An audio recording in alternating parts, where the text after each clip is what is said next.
नमस्कार दोस्तों, मैं अजीत सिंह आप सभी का स्वागत करता हूं।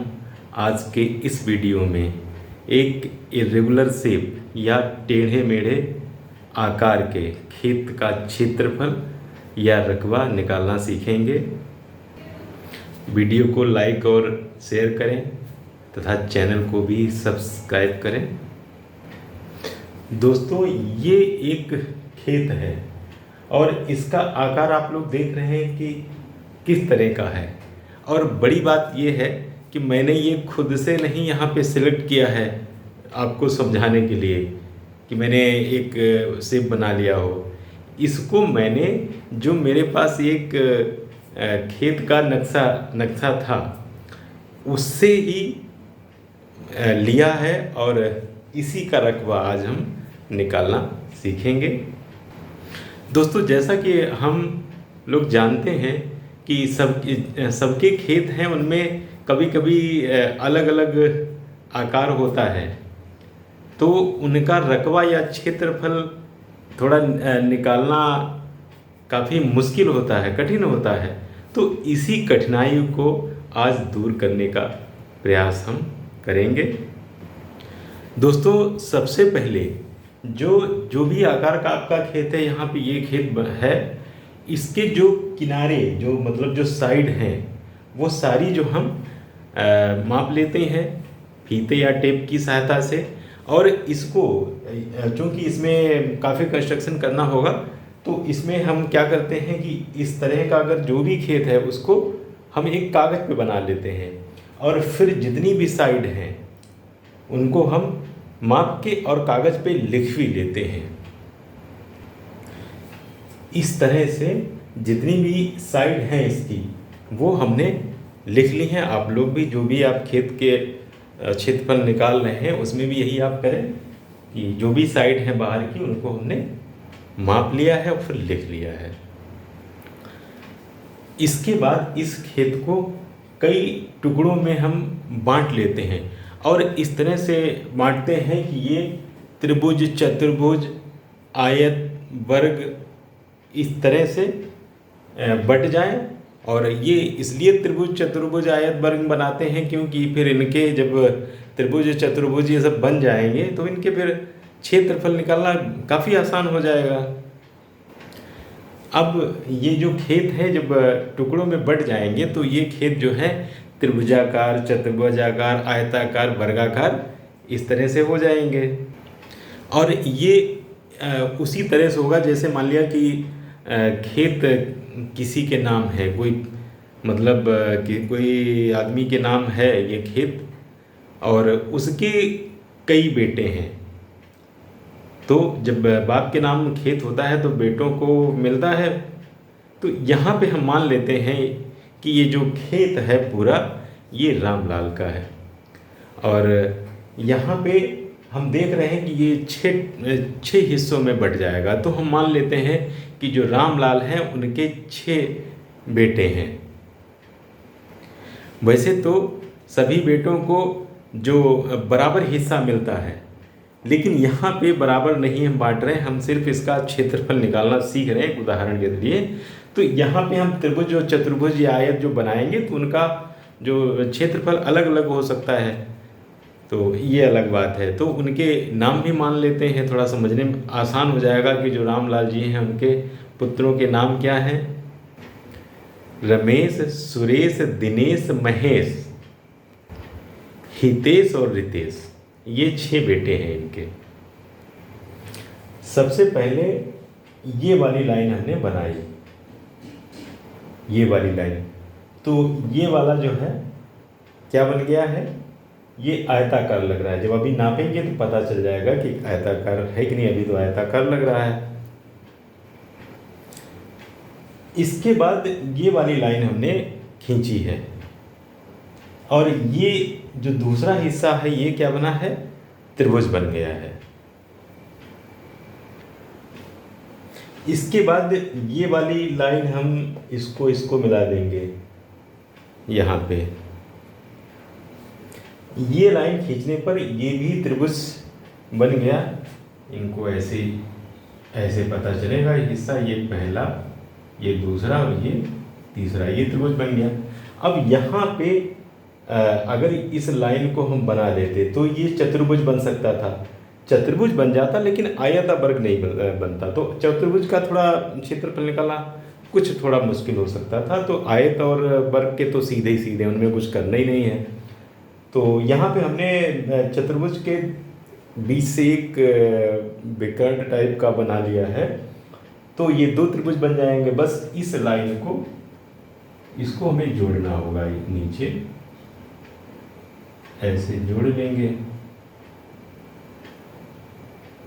तो ये चौथा हिस्सा भी एक त्रिभुज बन गया। अब थोड़े ही बचा है, केवल ये लाइन ये बना लेंगे तो ये वर्ग जैसा लग रहा है। देखते हैं वर्ग या आयत क्या है, जब मापेंगे तो देखेंगे। और ये तो सीधे सीधे आयत, इस तरह से इसको खींच लिया। ये पांचवा हिस्सा है और ये छठा हिस्सा है। तो इस तरह से जो ये अजीब तरह का शेप लग रहा था, इसको हम इस तरह से जब बनाएंगे तो ये सब त्रिभुज और चतुर्भुज वर्ग आयत में बदल गए। तो अब जो है त्रिभुज और चतुर्भुज और जो आयत है, इनके सबके अलग अलग हम क्षेत्रफल निकालते हैं। और क्षेत्रफल निकालने के लिए जैसे हमने किनारे वाली जो इसकी भुजाएं थी वो सब माप के लिख ली थी, तो वैसे ही जो अंदर हमने जो लाइनें बनाई हैं इनको भी मापना होगा। इनको भी टेप या फीते से आप माप लीजिए। ये सारी माप मीटर में है, तो इनको सबको माप लीजिए और इसमें लिख दीजिए। इस तरह से हमने माप के लिख लिया है।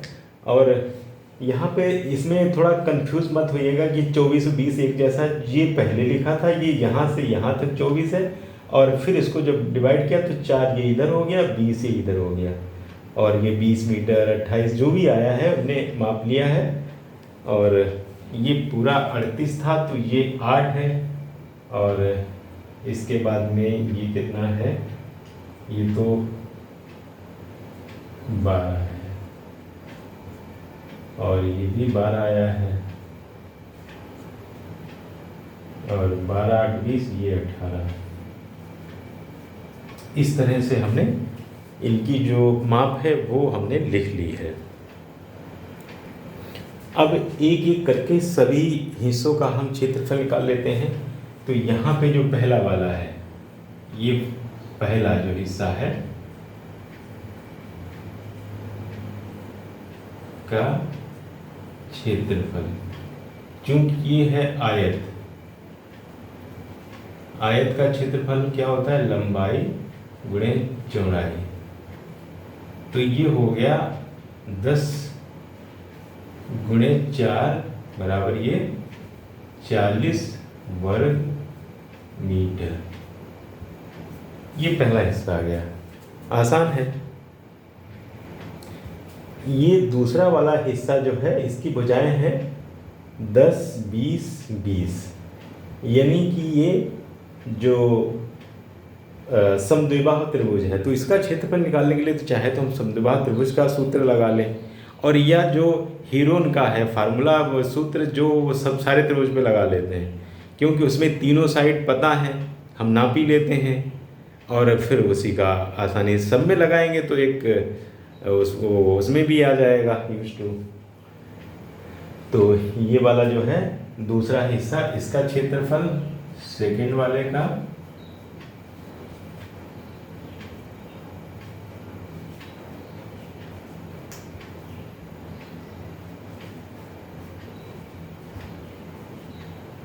क्षेत्रफल, इसका जो हीरोन का फार्मूला है वो क्या है, S minus A, S minus B, S minus C, और ये है क्या ABC। जैसे ये वाला अगर हम बना लेते हैं, ये इस तरह से जो है, ये 20 है, ये 20 है, और ये 10 है मीटर में। तो इसमें हीरोन का फार्मूले में जो ये यस है, ये अर्ध परिमाप सेमी पेरीमीटर, और इसका मतलब होता है जैसे ये भुजाएं हैं, इनको A B C मान लिया गया है, तो यस बराबर हो जाएगा a+b+c/2। तो ये फार्मूला याद रखिएगा, क्योंकि त्रिभुज यहाँ पे 3 है, सब में ही यूज होगा। और उसके बाद में अगर bs निकालें तो ये 10+20+20/2, इसका मतलब ये हो गया 40/50/2 25 हो गया। अब इसमें इसकी वैल्यू हम लिख लेते हैं। जब वैल्यू लिखेंगे तो क्या मिलेगा, 25 25 माइनस 25, एक बार चाहे लिख लो, 25 माइनस 10, 25 माइनस 20, 25 माइनस 20,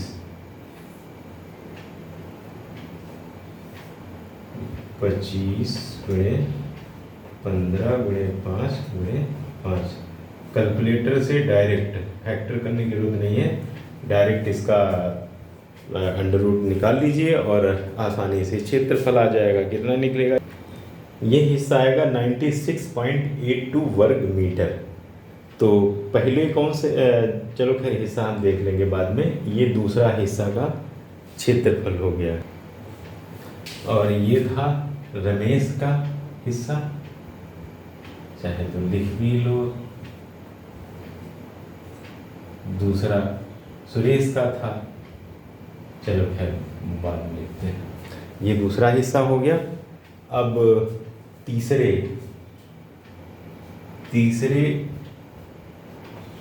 हिस्से का क्षेत्रफल, सूत्र हम बार बार नहीं लिखते हैं और सब में हीरोन का ही फार्मूला लगाते हैं, जैसे ही इसमें लगाए यही वाला फार्मूला।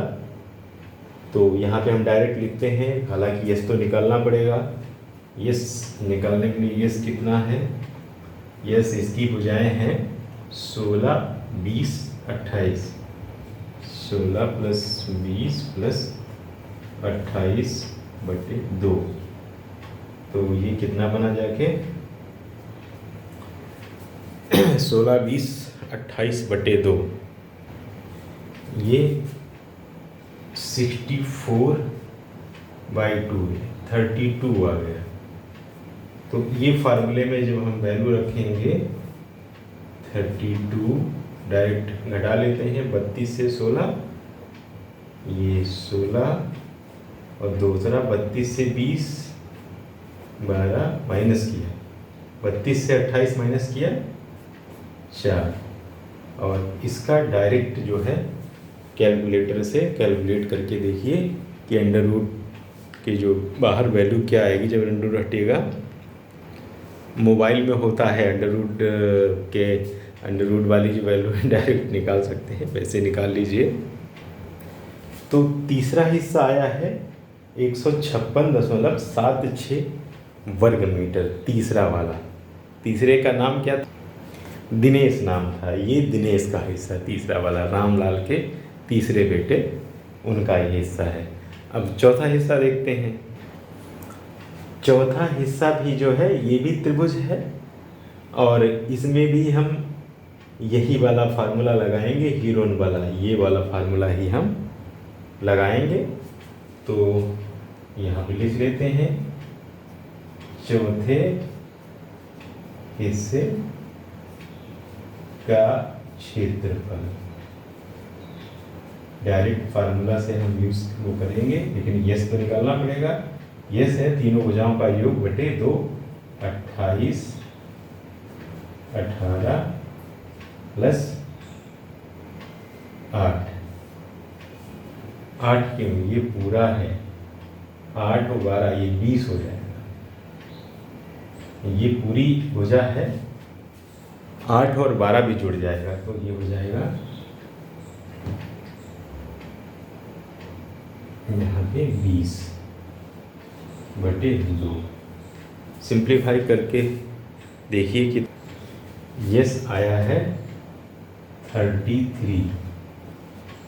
इसमें वैल्यू रखेंगे 33 × 33 में पहले 28 माइनस करेंगे तो ये 5, और उसके बाद में 18, 33 में माइनस करेंगे तो मिलेगा 15, और 33 से जब 20 माइनस करेंगे तो मिलेगा 13। इसके बाद में कैलकुलेटर की सहायता से इसका अंडर रूट निकालेंगे। इनको मल्टीप्लाई करके 32175, और इसका अंडर रूट जब निकालेंगे 179.37, ये हो जाएगा वर्ग मीटर। ये चौथे हिस्से का क्षेत्रफल है। और चौथा बेटे का क्या नाम था? महेश। ये हिस्सा महेश का हो गया। अब त्रिभुज के तीनों के हमने वो क्षेत्रफल निकाल लिए हैं, तो ये यहाँ से थोड़ा हम मिटाना पड़ेगा, जगह नहीं है बोर्ड में। 2 हिस्सों का क्षेत्रफल और निकालना है। यहाँ पे 5वां हिस्सा ये है जिसमें सभी जो भुजाएं हैं 8-8 मीटर की हैं और एंगल भी देखे थे 90 के हैं, तो ये हो गया वर्ग। तो 5th हिस्से का क्षेत्रफल यानी कि वर्ग का क्षेत्रफल, ये जो वर्ग है वर्ग बन रहा है। और वर्ग का क्षेत्रफल जो होता है इसका सूत्र क्या होता है? जो भुजा है उसी का वर्ग होता है। वही लंबाई चौड़ाई होता है, लेकिन क्योंकि लंबाई चौड़ाई बराबर ही है तो फिर इनको हमने भुजा का वर्ग ही लिख लिया। और भुजा है 8 का वर्ग यानी 8 × 64, 64 वर्ग मीटर। ये हो गया है 5वें हिस्से का क्षेत्रफल, या रामलाल के 5वें बेटे का हिस्सा। छठा हिस्सा बचता है जिसमें ये 2 भुजाएं 12 की हैं, ये 17 है, और 8 और 9 17, ये भी, ये आयत है। इसका आयत की जो कंडीशन होती हैं वो सारी यहाँ पे मिल रही हैं। तो ये आयत है, और 17 12, लंबाई 17 और चौड़ाई 12 हो गई। तो छठे हिस्से का क्षेत्रफल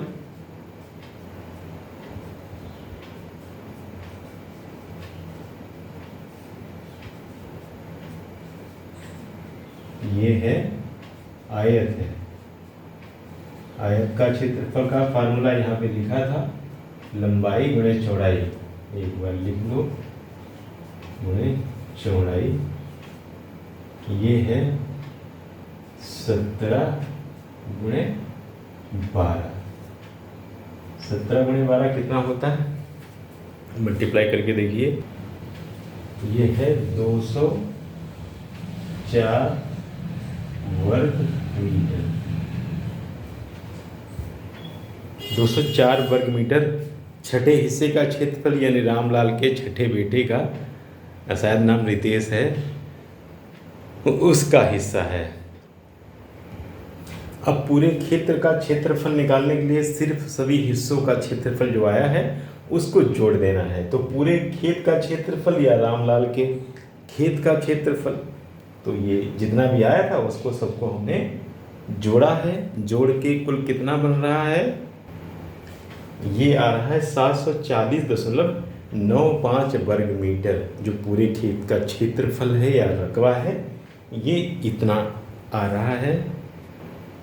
तो दोस्तों, उम्मीद है कि ये वीडियो पूरा आपकी समझ में आएगा, और जहाँ भी इस तरह के शेप मिलेंगे आप उसका रकबा आसानी से निकाल सकते हैं। कैसा लगा वीडियो? लाइक और शेयर करके बताइए, और अगर चैनल अभी तक सब्सक्राइब नहीं किया है तो सब्सक्राइब कर लीजिए। वीडियो देखने के लिए धन्यवाद।